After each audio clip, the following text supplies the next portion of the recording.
Bienvenue sur la chaîne Claude Auger Enseignant. Cette petite capsule va porter sur la méthode pour factoriser par la mise en évidence simple. Alors, c'est la méthode la plus élémentaire de factorisation, mais en même temps, c'est aussi une des méthodes importantes du fait que moi, je vous suggère de toujours vérifier si vous pouvez commencer par une mise en évidence simple dans n'importe quel problème où on demande une factorisation. La raison est fort simple, c'est que parfois la mise en évidence simple pourra faire ressortir d'autres factorisations qu'on n'aurait pas vues a priori. Alors, maintenant, qu'est-ce que c'est factoriser par une mise en évidence simple? Eh bien, la mise en évidence simple, c'est tout simplement de faire ressortir ce qui est commun à chaque terme, tant au niveau des coefficients qu'au niveau des variables. Alors, les coefficients sont évidemment les nombres qui se retrouvent devant les variables. On va procéder avec un premier exemple. Alors, premier exemple, si on demande de factoriser l'expression suivante, 6x plus 9y, bien factoriser, c'est aller chercher ce qu'il y a de commun entre ces deux termes-là. Alors, de commun, au niveau des variables, il n'y a rien de commun. X et Y, ce sont des variables complètement différentes. Par contre, entre le 6 et le 9, il y a un 3 qui est commun, puisque 3 divise 6 et 9, on pourrait dire aussi que 6 et 9 sont des multiples de 3. Donc, ce qu'on peut mettre en évidence, c'est le nombre 3. Alors, je vais inscrire 3. Que je mets en évidence, donc je le fais ressortir de ces deux termes-là. Maintenant, si j'enlève 3, si je fais ressortir 3 de 6, il va me rester un 2, parce que la mise en évidence, c'est une forme, c'est un peu une division si on veut. Alors, il me reste 2x, et si je fais ressortir 3 de 9y, bien, si j'enlève 3 de 9 en division, il me reste 3, donc 3y. Maintenant, ce qui est très pratique de la mise en évidence, en fait de toutes les formes de factorisation, c'est qu'on peut facilement vérifier si notre travail a été bien fait, simplement en faisant l'opération inverse. Alors, si je remultipliais ici chaque terme dans ma parenthèse par... j'ai fait une petite erreur ici, on va changer ça pour une addition. Alors, si je multiplie chaque terme ici par ce que j'ai mis en évidence, bien, je vais retrouver exactement ce que j'avais au tout début.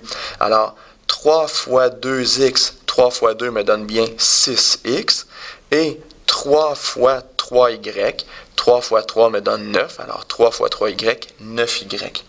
Voyez-vous, la petite erreur qu'on a décelée ici, en fait, si je l'avais pas vue tout à l'heure, en refaisant l'opération inverse, bien, je me serais aperçu de cette erreur.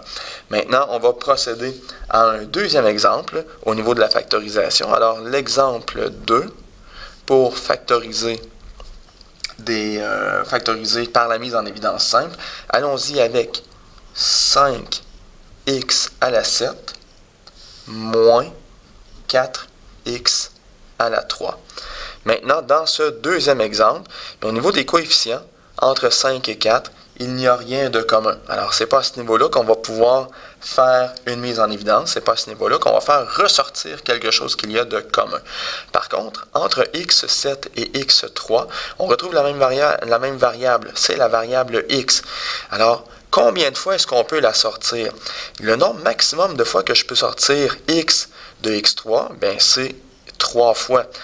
Et ici aussi, je peux aller le sortir 3 fois. Je ne pourrais pas sortir ou mettre en évidence x4 parce que je n'ai pas x4 ici. Le plus grand nombre de fois que je le retrouve dans le plus petit, c'est x à la 3. Alors, on factorise. On peut mettre x3 en évidence. En mettant x3 en évidence, qu'est-ce qui me reste ici? Eh bien, il me reste le 5 et il me reste x4. Il faut se souvenir que lorsqu'on fait une division, parce que comme on le mentionnait tantôt, c'est bien une division, alors x7 divisé par x3, on fait la soustraction au niveau des exposants. L'exposant 7 moins l'exposant 3 donne l'exposant 4. On va faire la même chose ici. Alors dans ce terme, si je viens enlever en quelque sorte x3, il va me rester moins 4. Alors, la factorisation de ce terme ici, de ces deux termes, 5x7 moins 4x3, eh bien, c'est la même chose que x3, parenthèse, 5x4 moins 4. On peut le vérifier. Si on faisait x3 fois 5x4, bien ça va donner 5x7, exactement ce que j'avais là. Et ensuite, x3 qui multiplie moins 4, ça me donne moins 4x3. Alors la factorisation est donc correctement faite. Allons-y pour un troisième exemple. L'exemple 3, nous allons faire 16 x3 y5 moins 12 x2 y9 plus 20 x2 y. Alors, dans ce troisième exemple, nous allons regarder tout d'abord au niveau des coefficients 16, moins 12 et 20. Est-ce qu'on a quelque chose de commun? Oui, on a quelque chose. On a le nombre 4. 4 divise chacun de ces trois nombres-là. Et 4, c'est le plus grand des diviseurs. On pourrait dire, oui, 2 divise 16, 2 divise 12 et 2 divise 20. Donc, on pourrait mettre en évidence 2. Par contre, c'est pas le plus grand que je peux aller chercher comme mise en évidence. Le plus grand facteur commun à 16, 12 et 20, c'est 4. Alors, on va chercher le plus grand facteur commun. Et c'est de cette façon-là qu'on va procéder à notre mise en évidence. Alors, on sait maintenant que de ces trois termes, de ces trois coefficients, on va mettre 4 en évidence. Maintenant, regardons au niveau des variables. J'ai x3, x2 et x2. Alors, le plus petit nombre de fois qu'il apparaît, c'est x2. C'est donc lui que je vais mettre en évidence. x2. Maintenant, est-ce qu'il y a autre chose? Regardons au niveau des y. On a y5, y9 et y. Alors, c'est le plus petit qui va déterminer y, qui sera mon facteur que je mets en évidence. Maintenant, ouvrons une parenthèse et allons voir ce qui nous reste. Si je fais 16 divisé par 4, ça me donne 4. Alors, j'ai un 4 qui est ici. x3, x2, alors si de x3, j'enlève x2, il va me rester x.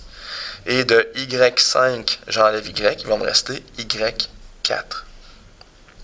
Procédons ainsi avec le deuxième terme. Alors, il faut faire attention à mon signe. Ici, j'ai un moins 12. Moins 12, si je le divise par 4, j'obtiens moins 3. Alors, c'est moins 3 qui sera dans ma parenthèse ici. Si de x2, j'enlève x2, il ne me reste plus de x, donc je ne vais pas en écrire. Et de y9, si j'enlève un y1, il va me rester y8. Troisième terme, alors de 20, je divise en fait 20 par 4, ça me donne 5. Ensuite, les x2 moins x2, ça s'annule. Et les y s'annulent aussi. Alors, le résultat de cette factorisation, ce sera 4x2y, parenthèse 4xy4, moins 3y8, plus 5. Si je refaisais l'opération inverse, j'obtiendrais exactement ce que j'ai dans mon exemple 3. Et finalement, terminons avec l'exemple 4. Alors, dans l'exemple 4, nous allons utiliser moins 10 à 5 x4, moins 20 à 4 x2, moins 5 à 2 x. Alors, qu'est-ce qu'on a de commun ici? Premièrement, on peut remarquer que chaque coefficient est négatif. Alors, je peux mettre en évidence un nombre négatif. Et dans ce cas-ci, mon nombre négatif, ce sera 5, moins 5, que je vais mettre en évidence. Parce que moins 5, c'est le diviseur le plus élevé de ces trois coefficients, moins 10, moins 20 et moins 5. Allons-y maintenant pour les variables. Au niveau de la variable A, j'ai A5, A4 et A2. Donc, le plus grand nombre de fois que je peux le mettre en évidence, c'est A2. On regarde au niveau des X, X4, X2 et X. Alors, le plus grand nombre de fois que je peux le ressortir, c'est X. Ouvrons notre parenthèse pour faire notre factorisation, notre mise en évidence. Alors, si j'ai moins 10 et que je le divise par moins 5, j'obtiens 2. A5, de A5, j'enlève A2, il va me rester A3. Et de x4, j'enlève x1, il va me rester x3. Deuxième terme. Alors, deuxième terme, il faut faire attention à nos signes. On aura une addition ici. De moins 20, je le divise par moins 5, j'obtiens donc plus 4.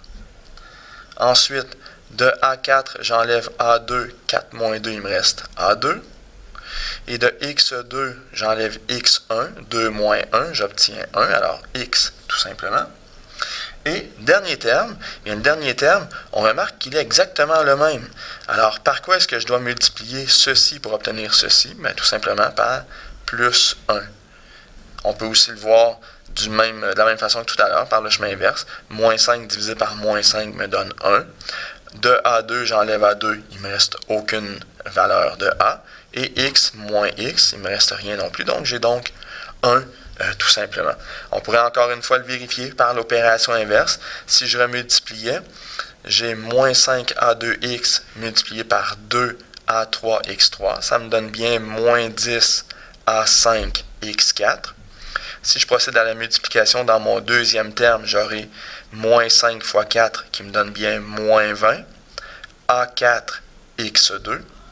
Dernier terme, moins 5 fois 1, alors j'obtiens moins 5 A2x.